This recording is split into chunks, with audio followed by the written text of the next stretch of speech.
Hey guys, QuickyBaby here. How are you all doing? I've been playing this lovely 5x event that we've just had on the European service for the last few days. And here I'm going to show you some gameplay footage of an AMX 1390, which I recorded last night. So a lot of you will have seen my AMX 1375 video, the last one that I did. So the 1390, how is it different? Well, the 1375 gets better matchups. This tank gets pretty horrific matchups for a tier 7, but it's a very powerful tank, so it can handle itself very well. It's got a 90mm on it rather than a 75mm, hence the key difference in the name. And what that brings to the table is a gun with a lot more alpha damage, still with 6 shells loaded. Hell of a lot longer reload time than the 75. However, the extra alpha damage that you can get off on each one of those shells means that you do up to about 1,400 damage in a salvo. So here we see a Chaffee who got too confident.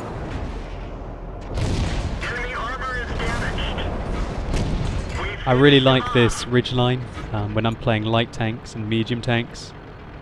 We don't have any arty with us here, which makes it slightly less good.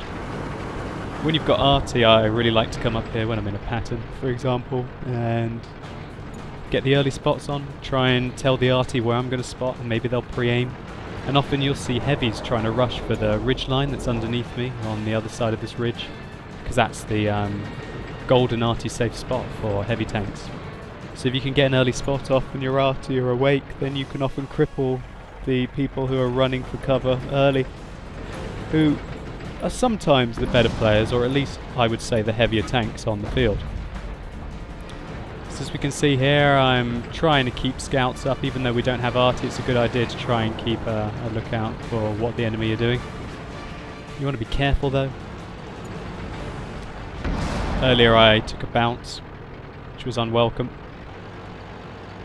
Bouncing off this is a miracle, to say the least, as the 1390 has very thin armour. A really good tip when you're fighting these is don't overlook firing HE shells with large caliber guns. 120mm plus guns can really annihilate these things with HE shells if they can get a good penetration on them. So I saw that our north flank was really having a lot of trouble. We had several types and an IS-8, who's the daddy tank on their team, making a push.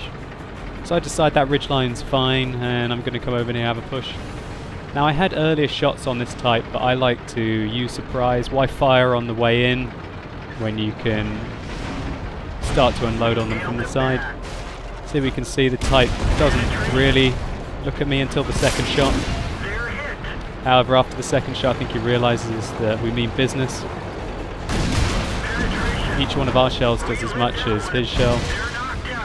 There we can see 5 flush shots, taking the type from near full health down. So I had a shell left. I decided to reload.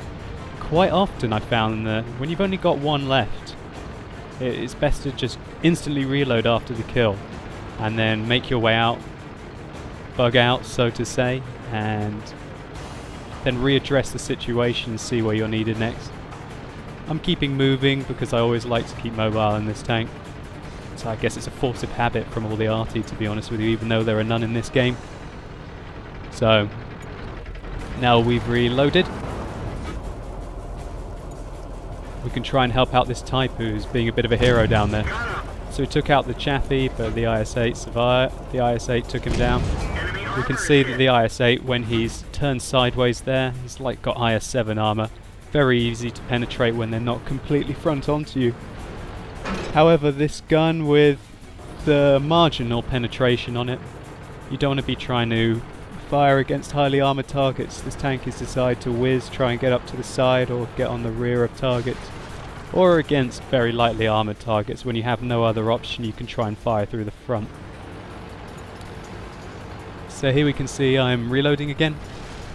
I'm waiting to see what this I-8 is going to do. It looks like he's going to try and get into our base. He thinks I'm probably not going to go for him.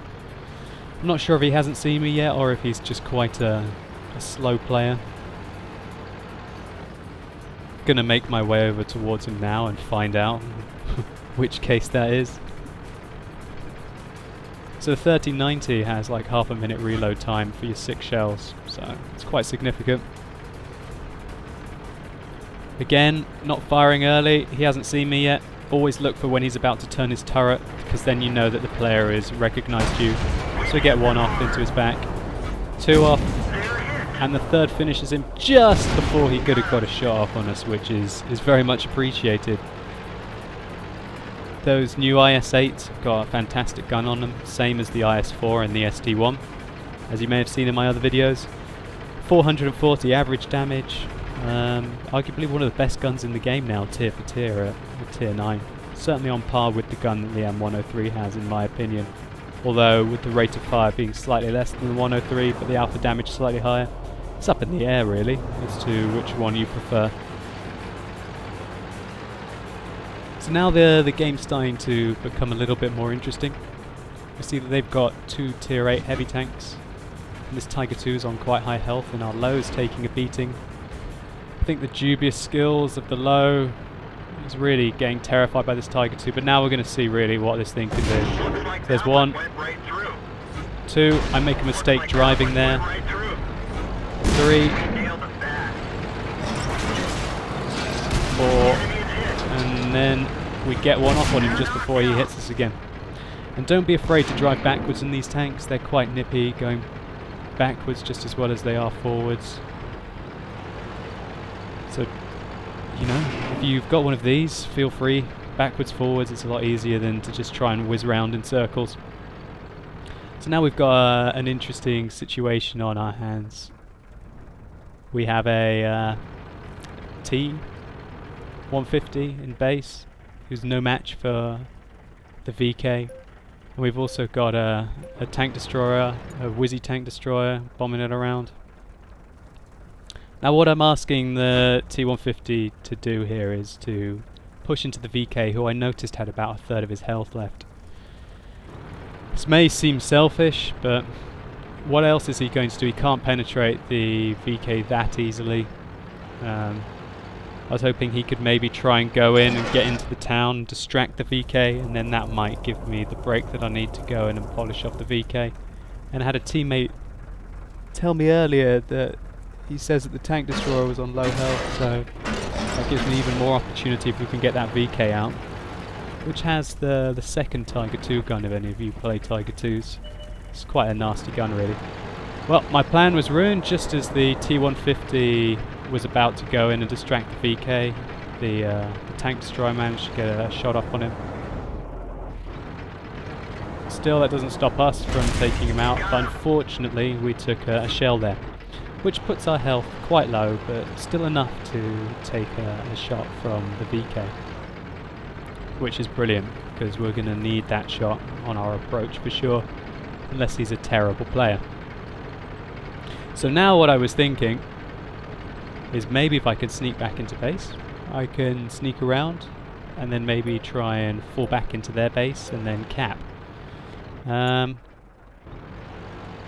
mean, if you can try and use your speed to win the game without fighting, then there's no shame in that. It might not be the most honourable thing to do, but if you can get around and cap in these one-on-one situations to do it, you play to win.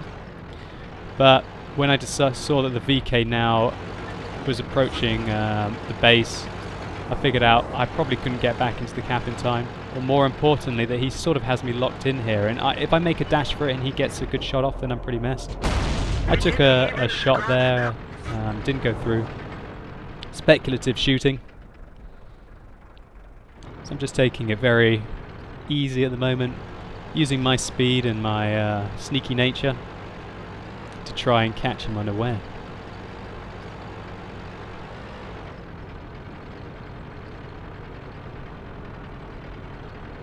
So when you're in these one-on-one situations, I really like to try and get into what I think the player was doing.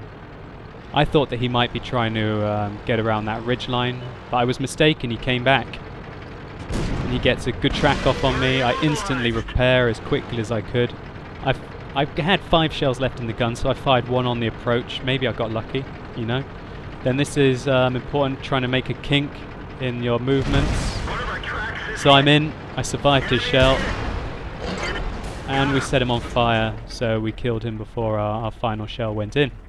Well, we had a really lucky game there in our AMX 1390. 5 times bonus on that, which gave 13,000 experience for 1 game. So that's over 2,600 for the standardized amount. Yeah, we just got really lucky and we got in the right situations.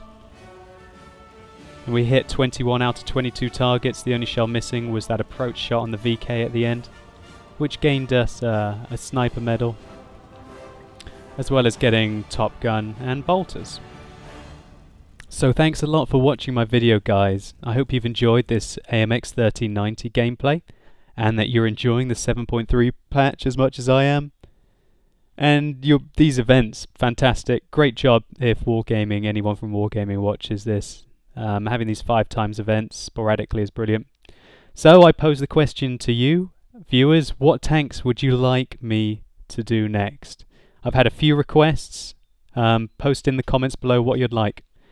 So if you've liked this video, please show it by giving it a like at the bottom. And if you feel so inclined and you want to see more of these kind of videos and my tips videos, then please subscribe to the channel. Good luck on the battlefield, guys, and I'll catch you later.